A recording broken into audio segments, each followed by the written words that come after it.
Fala galerinha, aqui é o professor Rafael Veloso falando e agora nós vamos começar a disciplina Processos e Projetos 2, tá? Aqui está a ementa dessa disciplina, então a gente vai ter que aprender conceitos e características de processos químicos, como que se obtém, qual que é a composição, quais são as propriedades e aplicações de alguns produtos químicos de uso industrial. Por exemplo, etileno, para que serve, como é que se produz, coisa e tal. O alumínio, ferro, ácido clorídrico, cloreto de sódio, cobre, petroquímicos em geral, ácido nítrico, metanol, benzeno, ureia e etanol. Então, como que isso vai acontecer ao longo das aulas? Eu vou apresentar alguns desses processos para vocês, né? Vocês vão pegar mais ou menos o estilo, como é que é feito. E nós teremos alguns seminários, onde vocês vão apresentar os processos. Então eu apresento a maioria e vocês vão apresentar alguns também, né, para ser avaliado, tá? Aqui está a ementa, tá? O Felder, Shreve, Tolentino são as principais, né? E aí tem a ementa auxiliar, que é o Erwin, o Himmelblau, Lora, Pomini e Sklu. Então, deem uma olhada nesses livros aí para poder estudar sobre a disciplina, tá? Na aula de hoje, a gente vai falar sobre o processo de produção do alumínio, que está aqui.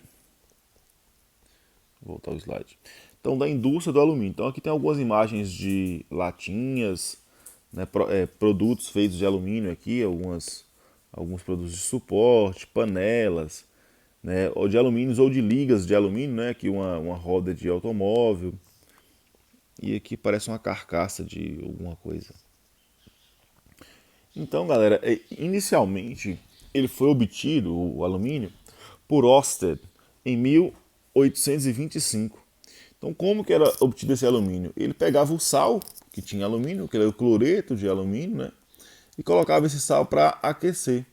E para aquecer em uma panelinha que era feita de amálgama.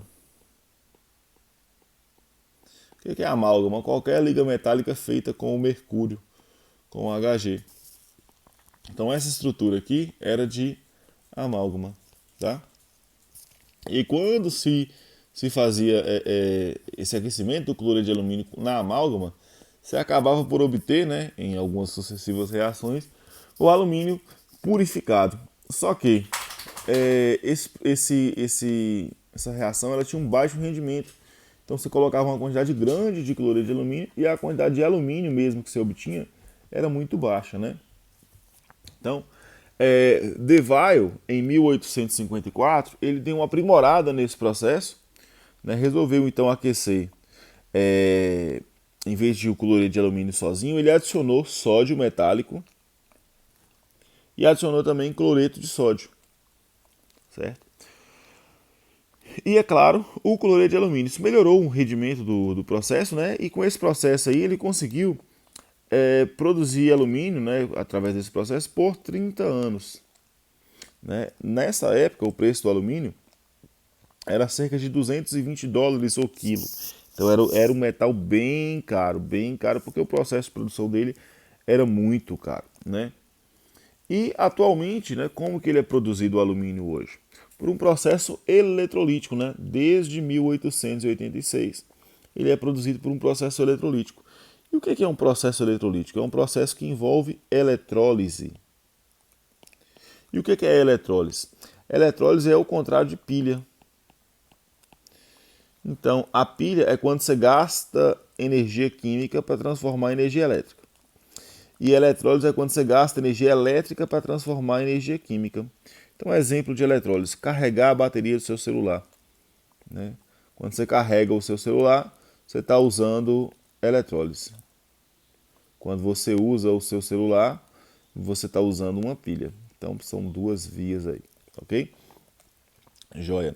E qual que é o problema desse processo? Ele usa a alumina. A alumina é esse cara aqui, ó, Al2O3.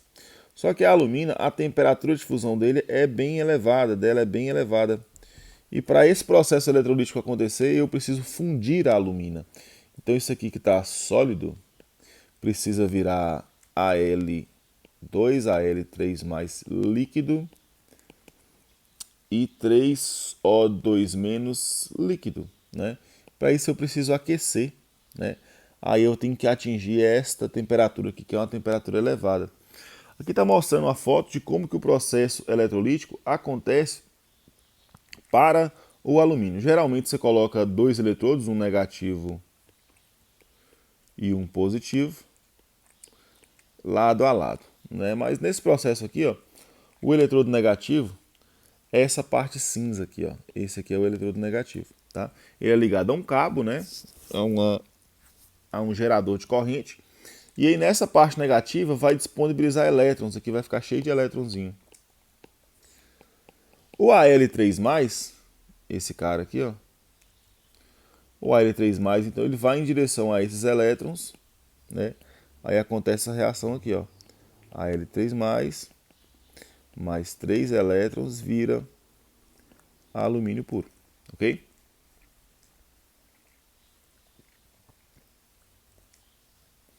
Aqui você coloca alumínio. E com esse processo o preço do alumínio, né, depois que ele foi inventado, passou para R$ 4,50 o quilo. Passou de 220 para R$ 4,50. Né? Ali está a reação de maneira global, reação global do processo. E aqui algumas curiosidades. Ó. Depois desse processo do Hall-Héroult, novos usos para o alumínio foram sendo descobertos. Afinal de contas, o alumínio é um metal muito resistente e leve, então é bem vantajoso. Alguns estudos sobre as propriedades, né, tensão, tração, cisalhamento, foram feitos. E o preço ele chegou a atingir $0,33 o quilo. Então chegou a ficar bem baratinho, né? E aqui em 2017, né, o preço dele estava a R$ 1,90 o quilo. Essa tabela aqui mostra a produção por ano de alumínio mundial. Então em 1913 produzia 24 quilotoneladas, né? E aqui em 2012 5.802 toneladas. Teve um boom em 90, 13.900 toneladas, só para a gente ter uma noção do que é produzir de alumínio, da importância desse componente para a sociedade. Então, como que é esse processo Hall-Héroult? Primeiramente, você tem que passar por um processo Bayer, que é o que a gente vai explicar nesse vídeo aqui, tá? Para você obter a alumina. Depois, essa alumina vai para o processo Hall-Héroult mesmo. E aí, esse processo Bayer, ele tem o quê? Ele pega a bauxita é o mineral que tem a alumina, né? Esse composto aqui, ó, a alumina, tá dentro da bauxita, né? E aí ele pega essa bauxita e passa por algumas etapas junto com o hidróxido de sódio para poder obter a alumina. E aí nós temos aqui, ó, um resíduo indesejável, que é a lama vermelha, que tem que ser armazenada numa espécie de bacia ou de lagoa ou coisa do tipo, tá? Então vamos falar desse processo Bayer. Aqui está falando do processo Hall-Héroult, por que usar criolita? Você usa a criolita para poder diminuir a temperatura de fusão, tá? A temperatura de fusão lá era 2.000 graus Celsius. Adicionando esse composto aqui, ó, você diminui essa temperatura para cerca de 900 graus Celsius. Então é bem vantajoso, você economiza muita energia. Tá? Aqui, ó, essa aqui é a imagem da bauxita. A bauxita aqui, vários tipos, né, diferentes fotos diferentes de bauxita. E aqui os lingotes de alumínio. Aqui estão as reservas mundiais de bauxita em megatoneladas. Mega é a mesma coisa que 10 a sexta. Tá? Ó, o Brasil aqui é o terceiro. As terceiras maiores reservas de bauxita são do Brasil, correspondendo a 11% da reserva mundial. E o que é que tem nessa bauxita? Tem óxidos de alumínio, né? O alumínio é um desses óxidos. Tem óxidos de ferro, pequenas quantidades de óxidos de titânio e óxidos de silício. Caulinita e argila. E aí eu preciso separar o óxido de alumínio no meio dessa mistura. Aí, e como é que eu faço para poder separar o óxido de alumínio? Deixa eu ver se está gravando aqui, porque eu já tentei gravar esse negócio uma vez e não deu certo. Beleza, como é que eu faço para separar esse óxido de alumínio? Pelo processo Bayer, né? Aqui tem um desenho do processo Bayer aí, eu vou explicar cada uma dessas etapas aí para vocês, né? Como se faz cada uma dessas etapas. Então, ó, primeiramente você vai fazer uma britagem, né? Você vai homogeneizar primeiro, né, as várias rochinhas de alumínio. depois você vai britar elas, vai quebrar elas e depois peneirar, né? Depois que você peneirar, você vai passar ele por um moinho de martelos e barras e depois você vai analisar se a granulometria está ideal. Então essa blendagem, essa homogeneização é para que a concentração dentro da sua mineração, né, fique aproximadamente igual em todos os componentes, né? Só que essa blendagem ela é feita novamente depois que o pó, né, que o pó da bauxita, ele é moído e chega na granulometria ideal e aí você fica homogeneizando de novo. Então essa blendagem é feita em mais de uma etapa, tá? A britagem é porque às vezes vem uns pedaços de rocha muito grandes, né? E aí você joga num britador, tá? O que seria um britador? Um equipamento que tem uma parte metálica de um lado, outra parte metálica do outro. Aí aqui vai cair a rocha. A rocha cai aqui grandona. Essas partes metálicas elas ficam se movimentando para lá e para cá. Elas ficam se movimentando. E essa rocha, na hora que ela toca aqui, ó, ela é quebrada, né? E pedaços menores caem aqui embaixo, tá? Então isso é o processo de britagem. Depois de britar, passa por algumas peneiras, por moinhos de martelos e barras, depois por peneiras de novo, né? E aqui tem a foto de um moinho de martelos. Por que martelos? Porque cada ponta dessa aqui é como se fosse a cabeça de um martelo, né? Então aqui você tem a alimentação da bauxita, né? Essa bauxita passa aí por esse moinho. E aqui embaixo, ó, aqui tem algum tipo de peneira que faz com que o pozinho que é gerado, né? Os grãos aí numa granulometria adequada, caia aqui para baixo. Então essa peça que ela fica rodando o tempo inteiro, né, auxiliada por esse motor que aqui está, ó, aqui você tem um motor, tá?